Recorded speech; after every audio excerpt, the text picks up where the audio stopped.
நிறைய ஆட்கள் இல்லை. ஆனாலும் ஒரு சின்ன ஒரு தாட் கர்த்தர் எனக்கு கொடுத்த ஒரு சின்ன ஒரு ஆலோசனையை மட்டும் சொல்லிட்டு நம்ம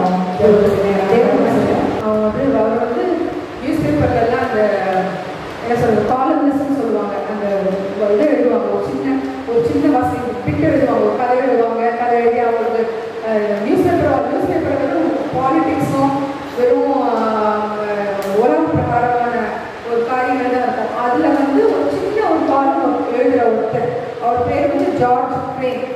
அவர் வந்து ஊழியக்காரன் கூட. அப்போ அவர் ஒரு கதை எழுதுறாரு. என்ன கதைன்னா, அவர்கிட்ட அவர் ஒரு லாயர் ஹவுஸ், அவர் ஒரு அட்வொகேட்டாக இருக்கிறார். அப்போ அவர் வந்து எழுதுறாரு, இந்த மாதிரி என்கிட்ட ஒரு பெண் வந்தா ஒரு நாள் ஒரு பெண் வந்து, என் புருஷன் என்னை வந்து ரொம்ப கொடுமைப்படுத்துறான், எனக்கு பிடிக்கல, என் புருஷனோட வாழ எனக்கு பிடிக்கல, எனக்கு வந்து டைவர்ஸ் பண்ணணும் அவனை. ஆனால் ஈஸியாக டைவர்ஸ் கொடுத்துடக்கூடாது. டைவர்ஸ் பண்ணிவிட்டு அவன் வந்து அவன் தனியாக போய் அவன் வாழ்க்கையை ஜாலியாக வாழ்வான். எனக்கு அந்த மாதிரி தான் இருக்கக்கூடாது. நான் கொடுக்குற தண்டனையில் அவனை ரொம்ப மனசு ஒழிஞ்சு, எந்த அளவுக்கு நான் இப்போ மனசு ஒழிஞ்சு வேதனையில் இருக்கிறேனோ, அவன் செய்திக்காக நான் என்ன கஷ்டப்படுறேனோ அதே மாதிரி அவன் அதை நினச்சி நான் அவனை விட்டுட்டு போயிட்டேன்னா ஈஸியாக விட்டுட்டு வந்துக்கூடாது. என்னை நினச்சி ஐயோ அவன் விட்டுட்டு போயிட்டாலே அப்படின்னு நினச்சி ரொம்ப வருத்தப்படணும்.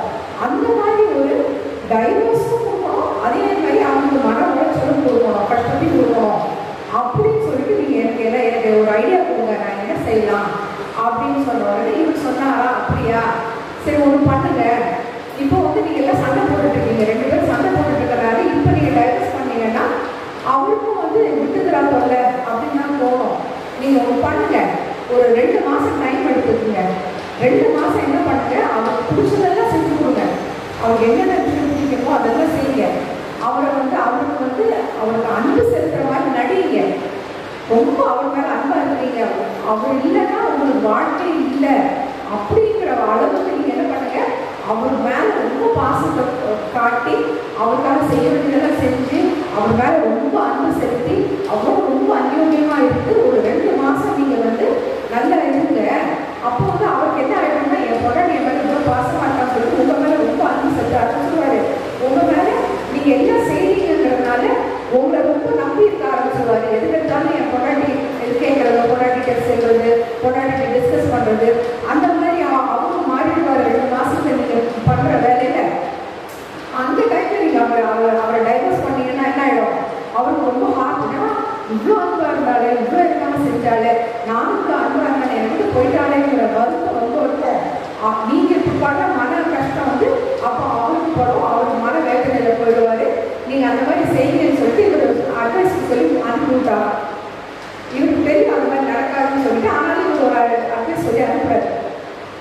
அட்வைஸ் சொல்லி அனுப்புனா அந்த அம்மா வந்து சரி நடிப்பு தானே செய்யணும், அன்பு காட்டுற மாதிரி நடிக்கணும் அப்படி தானே, அப்போ தான் அந்த மனுஷன் திருந்துவான்னா வேதனைப்படுவான்.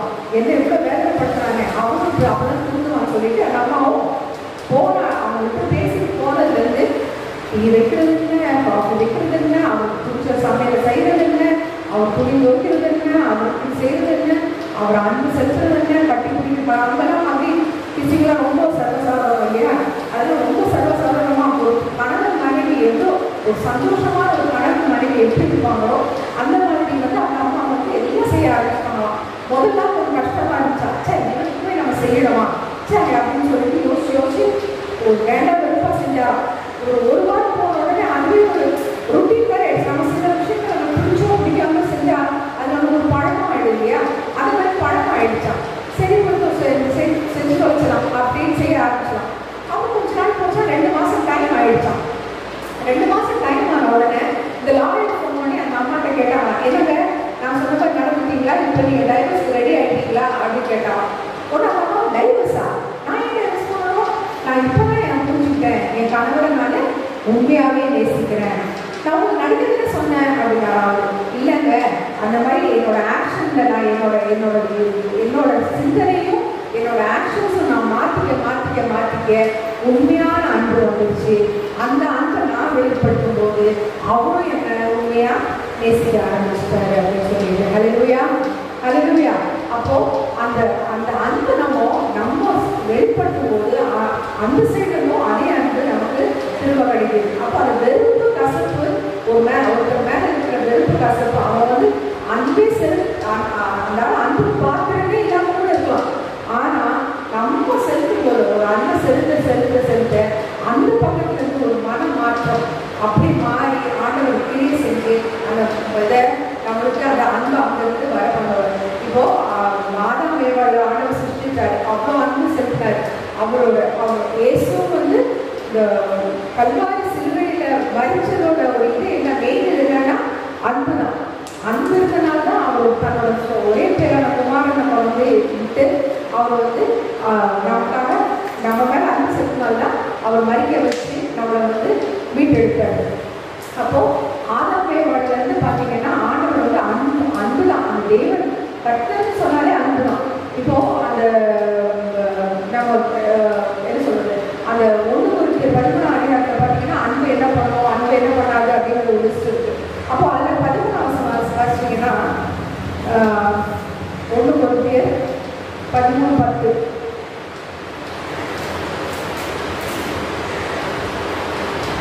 நிறைவானது வரும்போது குறைவானது எல்லாரும் நிறைவானது வரும்போது குறைவானது ஒழுங்கு அது முன்னாடி ரசனமா நம்முடைய அறிவு குறை உள்ளது, நாம் தீர்க்கதரிசனம் சொல்லுதலும் குறை உள்ளது. அப்போ அறிவுங்கிறது வந்து நம்ம அந்த முன்னாடி ரசனத்துல அன்பு வசனம் பார்த்தீங்கன்னா அன்பு வசனம் எல்லாமே இருக்கும். அன்பு வந்து புறமா உள்ளது, அன்பு வந்து எல்லாத்துலேயும் நீதி பொறுமை உள்ளது, அது எல்லாமே சாந்தமோ தயவும் உள்ளது, அன்புக்கு பொறாமை இல்லை, அன்பு தன்னை புகழாது, இருமாப்பா இராது, அயோக்கியமானதை செய்யாது, தற்பொழிவை நாடாது, சின்னம் அடையாது, தீங்கு நினையாது, அநியாயத்தில் சந்தோஷப்படாமல் சத்தியத்தில் சந்தோஷப்படும், சகலத்தையும் தாங்கும், சகலத்தையும் விசுவாசிக்கும், சகலத்தையும் நம்பும், சகலத்தையும் சகிக்கும், அன்பு ஒரு காலம் முடியாது, தீர்க்க தரிசனங்கள் ஆனாலும் முடிந்துக்கும், அந்நிய பாசைகள் ஆனாலும் முடிந்துக்கும், அறிவானாலும் முடிந்துக்கும், நம்முடைய அறிவு குறை உள்ளது, நாம் தீர்க்க தரிசனம் சொல்லுதலும் குறை உள்ளது, நிறைவானது வரும்போது குறைவானது முடிந்துக்கும்.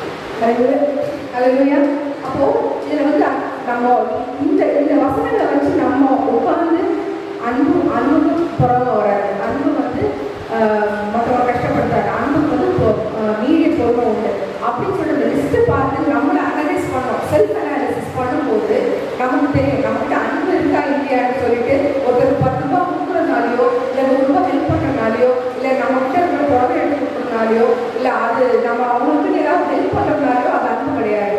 அது வந்து எல்லாருமே ஜெனரலாக செய்கிறாங்க. அது வந்து ஒரு சோஷியல் அது மேலான அன்பு அது கிடையாது. ஆனால் ஆண்டவர் சொல்கிற அன்பு அந்த 10ஆம் வசனத்தில் சொன்னீங்க நிறைவானது வரும்போது குறைவானது ஒழுங்குவோம். எது நிறைவு? எல்லாரும் என்ன சொல்லுவாங்க இயேசுதான் நிறைவு, இயேசு வரும்போது இதெல்லாம். பட் ஆக்சுவலாக அந்த கான்டெக்ட் என்ன எழுதிருக்குன்னா நிறைவான அன்பு. நிறைவான அன்பு எதுனா தெய்வீக அன்பு, ஆண்டவர் கொடுக்குற அன்பு. இயேசு கிறிஸ்து அவன் நம்ம மேலே வச்சுருக்க அந்த அன்பு அந்த லெவல் நமக்கு வந்து நம்ம சட்டமே எல்லாமே பார்த்தீங்கன்னா எல்லாரும் என்ன சொல்லுவாங்க நான் வந்து அவங்கள மாதிரி மோசமான ஆள் கிடையாது. இப்போ குயர்னு பார்த்தீங்கன்னா அவன் நான் என்ன டெய்லி அமைச்சிருக்கேன், மாதத்துக்கு ஒரு வாட்டி குடிக்கிறவங்க சொல்லுவோம் நான் என்ன டெய்லி அமைச்சுட்டு இருக்கேன், நான் வந்து மாதத்துக்கு ஒரு வாட்டியோ 2 வாட்டி குடிக்கிறேன், நான் வந்து மோசமானதில்லை. அப்போ அவங்களோட அளவுகோல் யாருன்னா இவரோட மட்டமான ஒரு ஆள் டெய்லி குடிக்கிற ஆள் தான் இவருக்கு அளவுகோல். அப்போ அவனை கம்பேர் பண்ணும்போது இவன் நல்லா இருக்கான், நான் நல்லவன் அப்படிங்கிறான். டெய்லி குடிக்கிறவன் என்ன சொல்கிறான் நான் காலையிலே குடிச்சுட்டு இருக்கேன், நான் சாயந்தரம் குடிக்கிறேன், வேலையெல்லாம் முடிச்சுட்டு வந்து சாயந்தரம் குடிக்கிறேன். அப்போ அவனே மட்டமானவன். அவனோட அளவுகோல் என்னன்னு பார்த்தீங்கன்னா காலையிலே போய் குடிக்கிறவன் தான் அவனுக்கு அளவுகோலாக இருக்கான். டெய்லி காலையிலே குடிக்கிறவன் அவனை கேட்டான்னு சொல்லுது நான் குடிச்சுட்டு நம்ம பொட்டாட்டி பிள்ளைங்க அடிச்சுட்டு இருக்கிறேன், நான் பாட்டுக்கு நான் குடிச்சேன்னா நான் ஓரமாக போய் படுத்தேனான்னு இருக்கேன், நான் ஒன்றுமே பண்ணுறது இல்லை. இப்போ நம்ம அந்த உலகத்தில் ஜெனரலாக பார்த்தீங்கன்னா அவங்களோட கம்பேரிசன் யாரோட போகுதுன்னு பார்த்தா அவங்களோட கீழே மட்டமான. ஆனால் ஆண்டவர் வந்து அன்பு செலுத்துங்க அப்படின்னு சொல்லும்போது அவர் எதை கம்பேர் பண்ணி சொல்கிறாருன்னா நிறைவான அன்பு, தெய்வீக அன்பு, ஆண்டவர் காட்டுற அன்பு. அது வரும்போது இதெல்லாம் ஒழிஞ்சு போவோம். அப்போ நீங்கள் என்ன இருக்கணும் அந்த லெவல் நம்மளோட ஹையர் லெவல் எது காட்ஸ் லவ். அப்போ காட்ஸ் லவ் இருந்தால்தான் நம்ம வந்து என்ன பண்ண முடியும். இந்த கசப்பு வெறுப்பு கோபம் இந்த சண்டை இதெல்லாம் ஒழிஞ்சு போகணும். ஒரு ஜென்ரலாக நம்ம ஒரு ஆள் ஒரு ஹியூமன் நம்ம ஒரு இண்டிவிஜுவல் ஒரு தனித்துவமான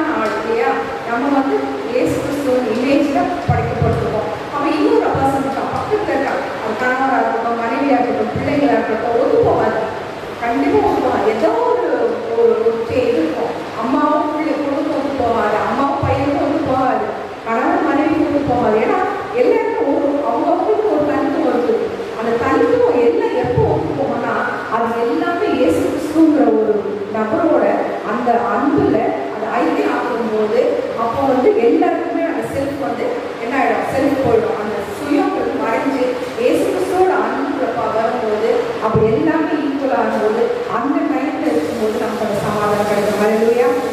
இது நார்மல், இது பேசிக்.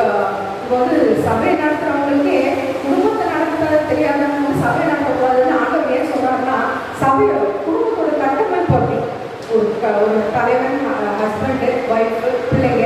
அப்போ அதுவே ஒரு சின்ன சபையாயிடுது, அதுவே ஒரு அதுக்கு தலைவன் யாருன்னு பார்த்தீங்கன்னா இயேசு கிறிஸ்து. அப்போ குடும்பத்தின் தலைவன் இயேசு கிறிஸ்து. நம்ம மனவாட்டியான சபைக்கு வந்து கிறிஸ்து தான் தலையாக இருக்கிறாரு. அப்போ அதே சேம் செட்டப். இப்போ அவரோட ஃபேமிலியில் நீ வந்து உன் செல்ஃபை உடைக்காம, உன்னோட லவ்வை நீ காட்டாம, ஆண்டவரோட லவ்வை காட்டாம நீ வந்தேன்னா சபையில் உங்களால் அந்த அன்பை செலுத்த முடியாது. இப்போ அந்த அன்பு இல்லைன்னா ஒரு மனுஷனுக்குள்ள அந்த கசப்பு, வெறுப்பு, பொறாமை, அந்த கோபம் இதெல்லாம் வரனால அவனோட உடம்பே வந்து பார்த்தீங்கன்னா அந்த ரிசர்ச்சில் ஒருத்தருக்கு கோபம் அப்படி வந்துச்சு அப்படின்னா தலை உச்சியிலேருந்து பாதம் வரைக்கும் இருக்கிற ஜாயின்ட்ஸ் தான் இருக்கு இல்லையா, முட்டி ஜாயிண்ட்டு, கை ஜாயிண்ட்டு, கழுத்து ஜாயிண்ட்டு, எல்லா ஜாயிண்ட்லுமே ஒரு கசப்பு தன்மையான ஒரு அமிலம் வந்து சுரந்து அது வந்து அதில் அப்படியே வந்துடும். நம்மளுக்கு கோபம், டென்ஷன் சொல்லுவோம் இல்லையா, டென்ஷன் ஆகிடுது. டென்ஷன் ஆன உடனே நமக்கு அந்த நரம்புல வந்து அது ஒரு வகையான ஒரு லிக்விட் வந்து சுரந்து அந்த ஜாயிண்ட் கிட்டலாம் நமக்கு வந்துடும். அதனால தான் நமக்கு அந்த உடம்பு வலி, அந்த உடம்பு டயர்ட்னஸ், அந்த பாடி பெயின், அது என்ன ஆகுதுன்னா நம்ம ரத்தத்தில் கலந்து ஒவ்வொரு ஆர்கனுக்கு, நம்ம ஈரலுக்கு, நம்ம லங்ஸுக்கு, நம்ம கிட்னிக்கு, இப்படி ஒவ்வொரு பார்ட்டுனா அந்த ரத்தம் போகும்போது எல்லாத்தோட செயல்களும் அதை வந்து மறுத்துப்படுத்தி அது செயலெடுக்க செஞ்சு நம்ம வந்து பேரலிசிஸ் கூட ஆகிடுவோம். நிறைய பேருக்கு ஸ்ட்ரோக்கே ஏன் வருது, ஹை கோபம் வந்து என்ன சொல்கிறாங்க, ப்ரெஷர் ஏறிடும், ப்ரெஷர் ஏறினா ஸ்ட்ரோக் வந்துடும் அப்படின்னா யாருக்கு ரீசன் என்னன்னா இதுதான். சயின்டிஃபிக்காக வந்து அது வந்து ஒரு தேவையான கெமிக்கலை கிரியேட் பண்ணி உடம்புல எல்லாம் கொண்டு போகிறோம். ஆனால் இதே இது நம்ம வந்து சாந்தமாக பீஸ்ஃபுல் அன்பு செலுத்தி நம்ம ஒரு அந்த மைண்டை வந்து ரொம்ப காம் பண்ணோம்னா நமக்கு எந்த பிரச்சனையுமே கிடையாது. அந்த மாதிரி ஒரு தேவையான கெமிக்கல் வந்து நம்ம உடம்பு சுரக்கிறது இல்லை. ஒரு வாசமாக வாசித்தேன். இதில் என்ன பண்ணுறீங்கன்னா, forgive not because they deserve it but because you need peace. அதாவது நீங்கள் மன்னிக்கணும் ஒருத்தரை.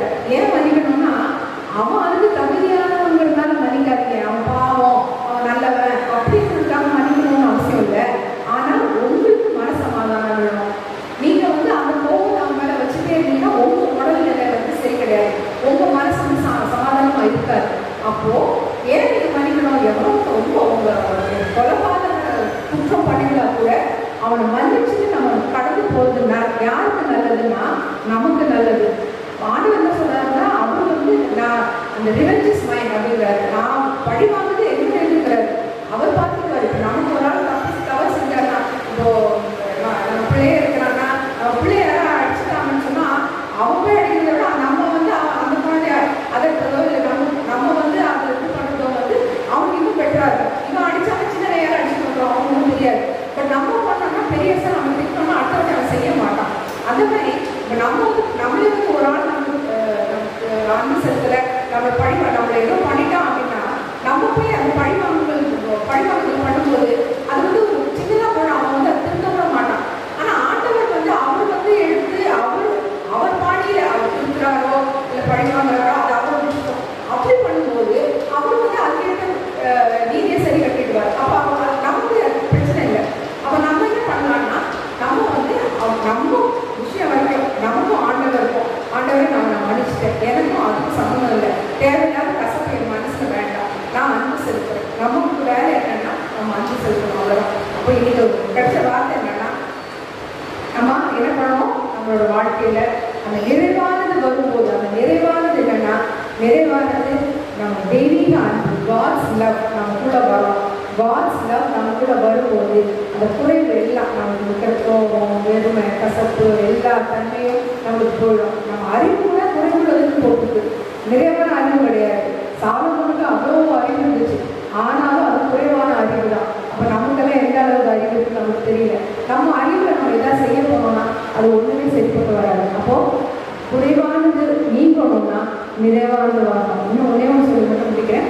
ஆபிரகாம் லிங்கன் அமெரிக்க ஜனாதிபதி, பழைய ஜனாதிபதி இருந்தபோது அவர் எப்போவுமே ஒரு விஷயம் செய்வார். என்னன்னா அவருக்கு யார் மேலேயே கோவம் இருந்துச்சுன்னா, அப்போ லெட்டர்ஸ் தானே, லெட்டர் எழுதுறது தானே, அப்போது யார் மேலேயே கோவம் இருந்துச்சுன்னா அந்த கோவத்தை எல்லாத்தையும் கொட்டி பயங்கரமாக லெட்டர் எழுதுவாங்க. அந்த ஆளை அனுப்புறதுக்கு பயங்கரமாக எழுதுவார். அசிங்கமாக திட்டி அவருக்கு எவ்வளோ கோவம் இருக்கோ எல்லாத்தையும் அந்த லெட்டரில் எழுதுவார்.